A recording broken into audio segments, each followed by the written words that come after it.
Hey guys, and welcome back to another vlog. You've caught us on our way to Siena after wonderful stays in both Rome and Saturnia.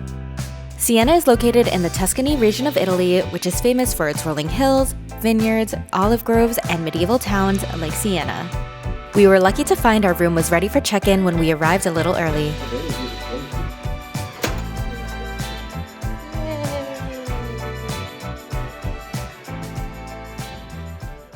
Hello from Siena. After about a 2.5-hour drive, we made it here from Saturnia. Luckily, our hotel room was already ready, so we checked in and we got to leave all of our stuff in the room. And now it's around 1 p.m., so we're gonna go out to grab some lunch. We walked into the city and I was captivated by the beautiful medieval architecture. Most of Siena's buildings were constructed between the 13th and 15th centuries when Siena was a major rival to the city of Florence. It showcases a beautifully preserved medieval layout that winds across 3 hills. At its center is the Piazza del Campo. We happened to be visiting just after the Palio di Siena, a horse race held twice a year in the piazza, so the ground was covered in dirt. And because we were starving, our first stop was lunch at Il Bocconcino. This is a super popular sandwich shop located right next to the Piazza del Campo, and there was a bit of a line when we arrived.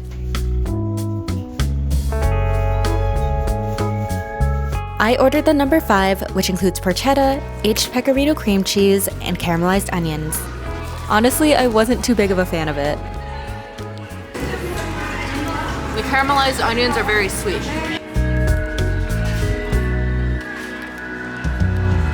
Afterwards, we walked around and explored the city some more before arriving at the Duomo di Siena. This cathedral stands proudly on Siena's highest hill and is dedicated to the Virgin Mary. Inside the cathedral are masterpieces by Michelangelo, Donatello, and Bernini, as well as the famous Piccolomini library that holds frescoes by Pinturicchio. By the time we were ready to leave, it was pouring outside, so we waited out the rain for a little until it wasn't so strong. The walls are really coming in clutch for us. And we were pretty thankful that Siena's walls protected us pretty well from the rain on our walk back to the hotel. After resting at the hotel for a couple hours, we are ready to go back out again for dinner. I have a 7 p.m. reservation for a restaurant that I found, so looking forward to that, and hopefully there'll be no more rain. There were blue skies for us when we left the hotel, and the evening lights were just beginning to come on. Dinner was at Antica Osteria da Divo, which is located just below the Duomo di Siena. And wow, this restaurant is so gorgeous, with its rooms carved into the rock, giving it an intimate, cave-like vibe. We were seated on the lowest level, which I think is the coolest looking of them all.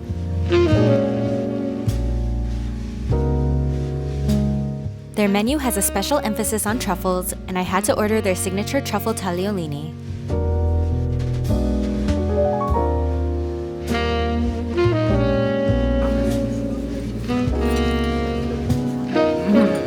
Wow. Mashed potato. Really good. Yeah, you can really taste the truffle.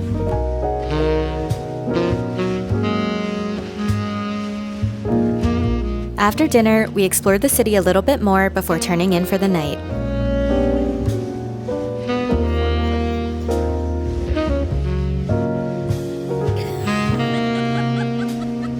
It was a lovely end to our only night in Siena. Okay, we're all ready to go. We are heading towards Florence today, but we're gonna stop off in a city that's on the way. Well, it's technically not on the way, but it kind of is also on the way. But we're gonna stop off at a city in Chianti and then go to Florence. Bye. We drove through the Tuscan countryside, which was so beautiful and calm. There were lots of hills which gave us stunning views of the landscape. At last, we arrived in Montefioralle, one of the most beautiful and best preserved medieval villages in all of Tuscany. Dating back to at least the 1100s, Montefioralle was originally a fortified castle and strategic stronghold. The village still follows its original oval medieval layout with narrow stone alleys, ancient stone houses, and beautifully preserved walls. It's famous for being the birthplace of the Vespucci family, possibly including Amerigo Vespucci, the explorer. For lunch, we went to Il Guerino, a traditional Tuscan restaurant in the village. Their balcony overlooks the most stunning view of the Tuscan hills. We of course had to order a glass of their Chianti wine, which was delicious. For my entree, I got the pesto gnocchi, and it was incredible.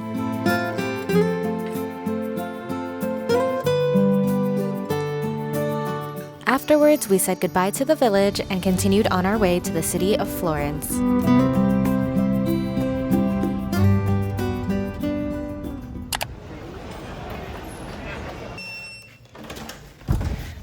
Here we are. And the bathroom is down here. And this is the view outside. So we made it to Florence and checked into our hotel. It was a bit of a stressful drive to get into the city center, but we made it. And now we're just gonna go walk around and do a few of the things that we had on our list for Florence. So we set out to go do that. First, we walked through the Piazza della Repubblica, which was just a block away from the hotel. But our first real stop was Giunti Odeon. Located in the historic Palazzo dello Zozzino, Giunti Odeon is a multifunctional cinema, bookstore, and cafe. The first floor holds the Spaces bookstore, which sells a plethora of genres of books, including books in English. The second floor holds seating for the cinema. Seating is free, and I saw lots of people doing work on their laptops. That day, the cinema was showing short films on the screen, but they also host film screenings, book talks, art shows, readings, and even workshops. Next, we walked through the Piazza della Signorina and did a little drive-by of the free part of the Palazzo Vecchio. This was originally the seat of the Florentine Republic's government, but now serves as Florence's town hall and a museum. After that, we walked to the Ponte Vecchio, which was built over Florence's Arno River. The views were lovely, especially as it was becoming late afternoon. The Ponte Vecchio is the oldest bridge in Florence and one of the few medieval bridges in the world that still has shops built along it. Originally filled with butchers and tanners, the bridge became home to goldsmiths and jewelry shops in the 1500s and still holds those businesses there to this day. For dinner, we went to La Fettunta since we wanted to have some good Florentine steak. We ordered a pasta dish and the steak, which came out looking incredible. But I will say I'm not the hugest steak person, so this meal, though probably so good to a steak lover, was just not my favorite. Good. But then afterwards we went to grab some gelato at Eduardo. This place had been highly praised online, and I agree that it lives up to the hype. I've been told that the best gelato is served in covered containers rather than the open stacks you see in most shops. This gelato was so smooth and creamy, and the flavors I tried were absolutely delicious. We took a nice leisurely stroll back to the hotel as the sun was setting on Florence.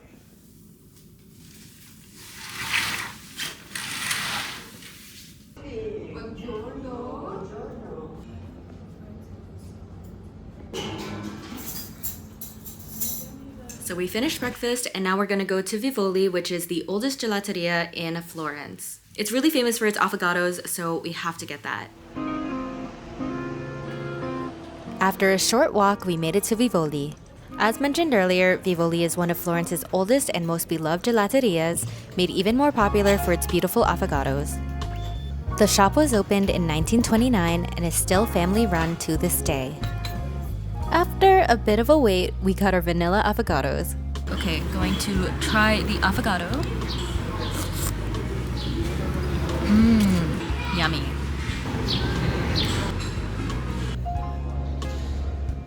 Our next destination was the Uffizi Galleries. The Uffizi is known by many to be one of the most important art museums in the world. It was originally built in the 1500s as administrative offices for the Medici family, but over time, the Medici transformed the space into a showcase for their private art collection. Inside are famous masterpieces by Botticelli, Leonardo da Vinci, and Michelangelo, among many others.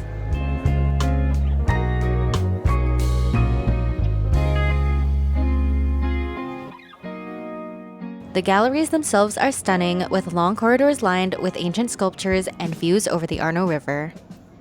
Okay, we're all finished up at the Uffizi, and we're gonna go grab some lunch now. For lunch, we went to Pino's Sandwiches. This family-run shop specializes in schiacciata sandwiches, and I really felt at home with all of the American decor inside. The sandwiches were a generous size, and I really liked this one compared to the one I had in Siena.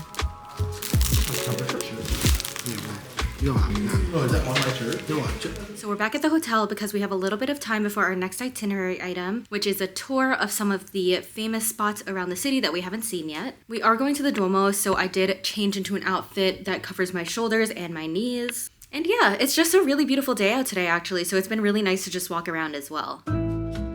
We met up with our tour group and we walked to the Galleria dell'Accademia, another one of Florence's most important museums.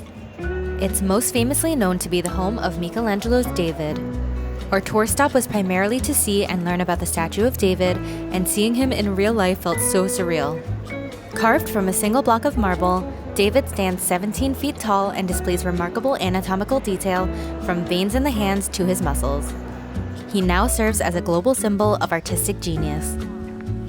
Our next stop on the tour was the Cattedrale di Santa Maria del Fiore, also known as the Duomo di Firenze. The cathedral was built to reflect Florence's wealth, power, and devotion, and it remains a symbol of the city's civic pride.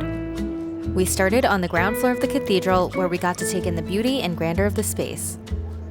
The interior features stunning frescoes, including Giorgio Vasari's Last Judgment inside the dome. For the final part of the tour, we had tickets to climb the cathedral's dome. The climb was tough. There are 463 steps to get to the top of the dome. But it was very cool getting to walk between the double walls of the dome and see the Last Judgment up close. At the top are 360-degree views of Florence, which were a wonderful reward.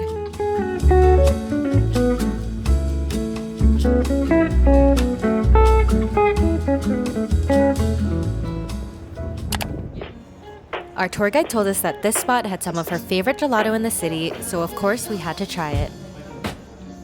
Like Eduardo, this one was also incredible and I would absolutely recommend. Really good. For dinner, we crossed the river and walked up a lot of stairs to get to our destination, Terrazze Michelangelo. Getting higher up. I ordered my favorite dish, the cacio e pepe. Okay, it's super windy, but The food was good, but we primarily chose this restaurant for its location close to the Piazzale Michelangelo, the spot we wanted to be at during sunset. Piazzale Michelangelo is a very popular lookout point that offers sweeping views of Florence from above. It definitely was quite crowded, but the sunset looked absolutely stunning as it slowly turned to evening on the horizon.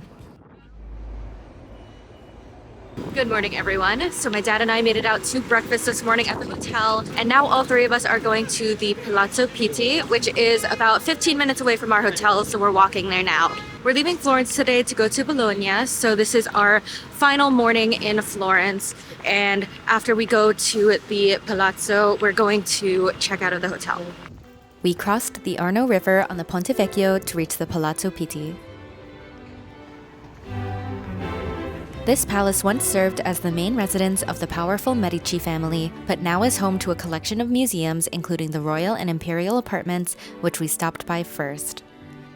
This museum holds the preserved living quarters of the Medici, Lorraine, and Savoy families, and every room was stunning.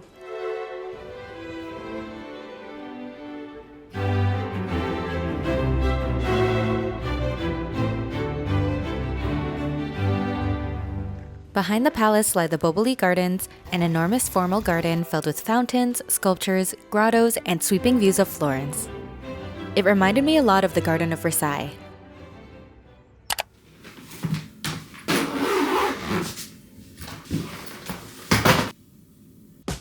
After the palazzo, we came back to the hotel, checked out, and headed out to the city of Bologna. The drive took an hour and a half, and the first thing we did was drop our luggage off at our hotel. So we made it to Bologna and we dropped off our bags at the hotel. It's not time to check in yet, so we're just walking around and we're gonna go try to find some lunch because we are pretty hungry. The hotel is right next to the Piazza Maggiore, which at the time was hosting what I believe was a film festival. As we walked through the streets, we ran into the Mercato di Mezzo. This historic market in the center of Bologna dates back to the Middle Ages and later became the city's first covered market. After a major renovation in 2014, it reopened as a modern, multi-level food hall combining traditional vendors with contemporary eateries. For lunch, we chose this pasta stall since it seemed super popular and the fresh pasta looked so enticing. That's really good. Hey guys, so our room was ready and we checked into our hotel. It's actually so beautiful. The room is so spacious. And it's right in the heart of Bologna, which makes it really easy to get around. The boys wanted to stay back and just rest a little bit longer, so I am out alone right now, just exploring. And my first stop will be the Biblioteca Sala Borsa, which is actually really close to our hotel. I just happened upon it, so I am gonna head in there now. The Biblioteca Sala Borsa is Bologna's main public library and is free to enter. The beautiful space is filled with books, study areas, exhibitions, community events, and even a cafe.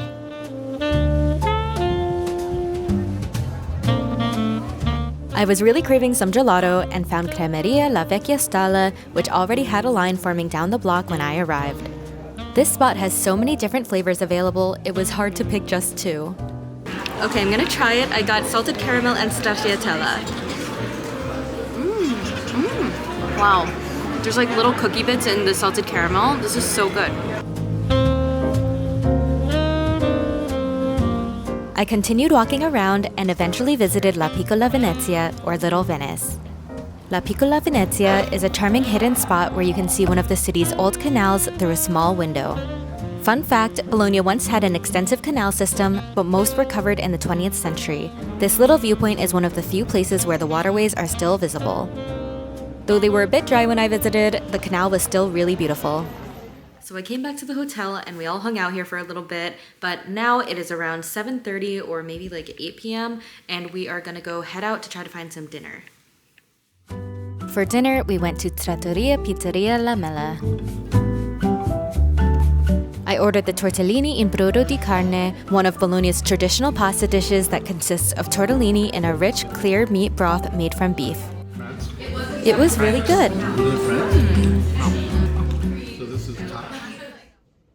Hey everyone, we had a nice sleep in this morning, so it's actually around 11:30 right now, and we're just gonna start off today with lunch. My friend recommended me a spot that's really well known for their really fresh pasta, and she said this place usually has a line. I did pass by yesterday, and it did have a pretty long line, so we're gonna try to go before they open today.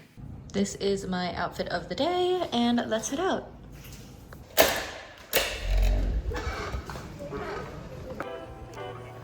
We walked to the restaurant and were the third party in line before the shop was even opened.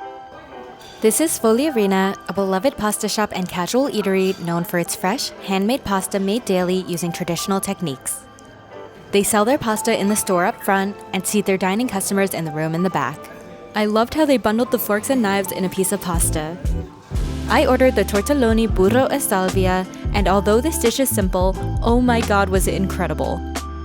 I'd say it was one of the best pasta dishes I've ever had. So good. I do think this restaurant is worth the wait, though I'd also recommend going early like we did. After lunch, I went to a food shop nearby and bought some dry pasta and ragu to bring home, since sadly fresh pasta wouldn't have made it home safely for me. We all enjoyed a bit of downtime and then made it out again for dinner at Ristorante Oberdan da Mario. I was so happy to have some pesto pasta here, which was super rich and tasty.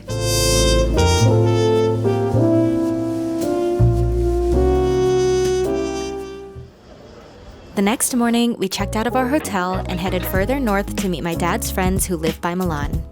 I didn't end up filming our time there much, so I'm ending the vlog here. Thanks as always for joining me on my travels, and I'll see you in the next one.